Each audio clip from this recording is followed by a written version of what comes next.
నీ మందిరమునందు నివసించువారు ధన్యులు.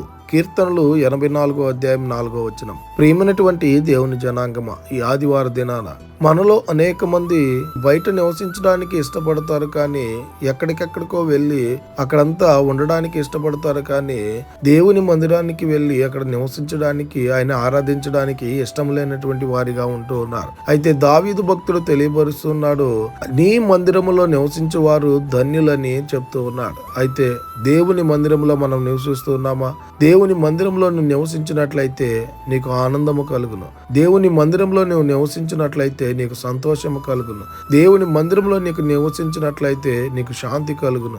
దేవుని మందిరంలో నువ్వు నివసించినట్లయితే నీకు ధన్యత కలుగును. గనుక ఇక నుంచైనా దేవుని మందిరంలో మనము నివసించేటువంటి వారంగా ఉండాలని కోరుకుంటూ ఈ దిన వాక్యం ద్వారా దేవుడు బలపరచును గాక.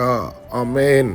ప్రార్థన. మమ్మల్ని మక్కిలిగా ప్రేమిస్తున్న ప్రియ పరలోకమందున మా తండ్రి, మీకే కోట్లాది వందనాలు, స్తుతి స్తోత్రాలు ప్రభా. ఈ ఉదయకాల సమయంలో ఈ వాగ్దానం ద్వారా మీరు మాతో మాట్లాడినందుకై వందనాలు ప్రభా. ఈ వాక్యాన్ని ఎవరైతే వింటూ ఉన్నారో వారందరి జీవితాల్లో మీ కార్యాన్ని కనపరచండి ప్రభా. అయ్యా, ఎవరైతే మందిరాన్ని నిర్లక్ష్యం చేస్తూ ఉన్నారో వారందరూ తండ్రి నీ మందిరానికి వెళ్ళుటకు కృప చూపించండి. నీ మందిరంలో నివసించడం ప్రభా ఒక ధన్యతగా భావించి తండ్రి వారు నీ మందిరానికి వెళ్ళుటకు కృప చూపించమని ప్రార్థన చేస్తూ ఉన్నాం.